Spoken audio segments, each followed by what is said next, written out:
on the whack, I like to just have a little bit of fun, and we've been doing a couple of these, like, you know, sex-related stories.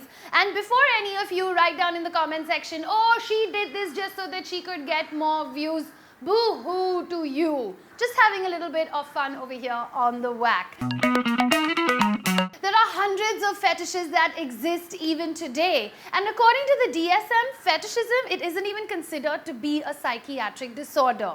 What is a fetish? It's some kind of sexual interest. It's some kind of strong sexual preoccupation with an object, a material, or a body part. So when is it really considered to be a psychiatric problem? And that's where paraphilia comes in. What is paraphilia? According to the DSM, paraphilia is supposed to be where you compulsively respond in a socially unacceptable way to a socially unacceptable stimulus. And a paraphilia is considered to be as a psychiatric disorder if it causes some kind of harm to others. So to list a few examples of a fetish versus a paraphilia, take a look at this chart. So if you're one of those people who, when you were watching the film Ted and you found yourself being slightly aroused by Ted, then you're a person that is sexually stimulated by teddy bears. This is what it is called as. I'm sorry, I couldn't pronounce it. It's so long, it'll like even take up the whole screen at this point. But that is what this disorder is known as. It's actually a subcategory of plushophilia, which is when a person is sexually aroused to another person that is in an animal costume. Hey, what you want to do in the privacy of your bedroom is completely up to you. But there's a guy who was known as Charles Marshall, and he has been arrested 4 times up till now for having sex with a teddy bear in a public space. Now, not being disturbed by a creepy crawly on your hands and being like, oh, that's okay, but also being maybe sexually attracted to the sensation that a creepy crawly gives you when it's crawling all over your body, well, that is known as formicophilia. Well, something like this would be really difficult to actually orchestrate in real life. It is being sexually stimulated when thousands of bugs are on your body, and even more stimuli if you happen to get bitten by one. The only advantage I can think of having a fetish like this is that if you were on Khatro Ke Khiladi, man, you're going to be that one contestant who's having a blast. Oculolinctus or worming, well, this one definitely tops the list, for me at least, of weird sexual fetishes. Check this out. This is when you get sexually aroused when you lick somebody's eyeballs. How? Are you first of all licking someone's eyeball? How is this person keeping their eyeballs open? I have no idea. But when you research it a little more, you will find that the internet has been having a lot of fun with this one.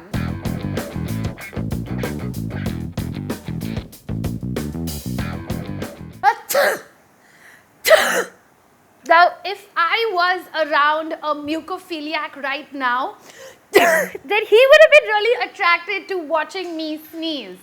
This is the kind of person that is very attracted when they even watch the phlegm come out of a person's nose every time they sneeze. So I can imagine like a mucophiliac on some kind of dating website, and he's like, how often does she get a cold? How many allergies does she suffer from? Mechanophilia. Quite self-explanatory, right? Being sexually aroused by a vehicle such as a car, a motorbike, an aeroplane, a helicopter. I don't know how you would even be doing it with an aeroplane, but yeah, being sexually aroused by it.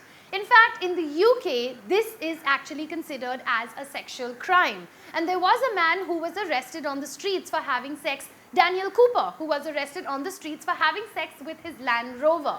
In America, there's another person who's claimed to have had sex with over 1,000 cars. Whether it was consensual or not, we don't know. For some people, pretending to be a baby and wearing a diaper can also be very sexually arousing. It's known as AUTONEPIOPHILIA, and it is considered to be extremely widespread in America. You can even take this one step further by engaging in some kind of parent-child role-playing, where you know you're being nurtured, your diapers are being changed, and all those little things that go along with parenthood. In fact, in San Francisco, even today, they celebrate what is known as Diaper Week. This one, like a lot of other bizarre fetishes, actually originated in Japan. Robotophilia. It's quite self-explanatory, and one of the things that is being majorly indulged in is, of course, lifelike female robots. So basically, you're just thinking like a blow-up doll made of metal but a robot that you're sexually attracted to. When you look at this amazing statue of a particular person and you're taken in by the awe and the magnitude, but when you're also sexually attracted to that statue, it is known as a galmatophilia.